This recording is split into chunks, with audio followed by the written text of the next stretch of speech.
장유미 변호사. 네. 어쨌든 이재명 대표를 향한 대장동 의혹도 있고요. 또 법인카드 사적 유용 의혹도 있고요. 여러 가지 이제 재판을 계속 받고 있지 않습니까? 네.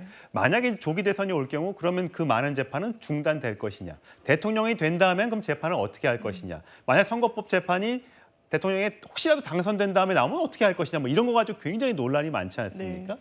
그러다 보니까 여론조사를 이렇게 신년에 동아일보를 포함해서 많이 하다 보면 이재명 대표가 현재로서는 가장 앞서가는 조사가 대부분입니다. 39.5%고 다른 주자들은 아직 두 자릿수가 되는 후보가 없으니까요.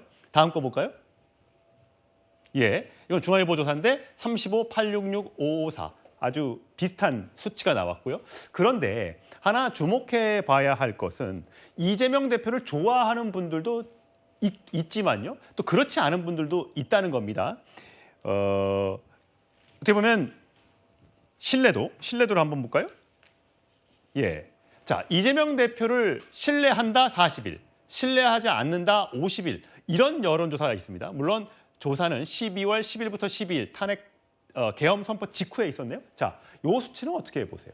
일단 그 신뢰도와 관련해서 더 이제 중도층을 확보하기 위해서는 비호감도가 또 있다라는 평가가 있기 때문에 그걸 넘어야 될 산일 겁니다. 그렇다면 그걸 어떻게 중도층한테 다가가고 사실상 이제 좀 유리한 고지를 점할 것인가와 관련해서는 아무래도 일단 지금 국민의힘이 수권정당의 모습을 전혀 보여주고 있지 못하다고 전 개인적으로 생각합니다. 대통령과 절연해야 살 길이 열리는데 그 길을 걷지 않고 대통령을 엄호하면서 사실 탄핵의 강을 건너려다가 계엄의 늪으로 빠져들고 있는 형국 아니겠습니까? 그러면 다수 의석수를 점하고 있는 야당 민주당의 당 대표로서 어떻게 국정 운영을 국민들께서 맡겨주시면 어떤 그 절차를 밟아나갈 것이고 국정 혼란상을 좀 마무리 지을 것인지를 보여줘야 될 책임이 이제는 이재명 대표 앞에 놓인 거죠. 그리고 이 부분과 관련해서 보여드릴 기회가 있다면 이 부분과 관련한 국민들의 선택을 받기 위해서 수권정당에 자임을 하는 민주당의 대표로서의 역량을 보여주는 그런 부분이 이미 숙제로 남아있고 그 부분에 대한 평가까지 녹여져서 조기 대선이 이루어진다면 거기에 대한 어떤 평가가 국민들, 유권자들의 평가가 있지 않을까 생각합니다. 정의진 변호사는 어떻게 보세요? 이 아까 여론조사 결과 물론 아직까지는 뭐 먼 일이기 때문에 조기 대선이 열릴지조차도 아직까지는 확실치 않습니다만 이 수치를 어떻게 해석하세요? 일단 저는 조기 대선이 이루어질 거다라고 예상을 하고 있고요. 뭐 어쨌든 그렇게 될 가능성이 높다라고 그걸 뭐 제가 바라지 않고 선호 여부를 떠나가지고 객관적으로 조기 대선이 이루어질 가능성이 굉장히 높다라고 생각이 되고 그렇다라고 하면은 지금 제일 유리한 사람은 누가 뭐라고 해도 이재명 대표 아닌가? 예. 객관적으로는 그렇게 생각은 하는데 뭐가 문제가 되느냐? 만약에 항소심까지 해서 특히 선거법 관련해서 유죄가 나왔을 때 우리 국민들은 굉장히 어려운 그러한 판단에 처해질 수밖에 없거든요. 만약에 그 이재명 대표가 피선거권이 박탈되지 않은 상황에서 그런데 항소심까지는 피선거권 박탈형이 예컨대 나왔다고 치고 1심이 유지가 된다라고 하면 그러면 우리는 저 사람을 찍어야 되느냐 말아야 되느냐. 왜냐하면 그리고 난 다음에 대법원에서 판결이 확정되면 막 그 이론적으로 따지면요.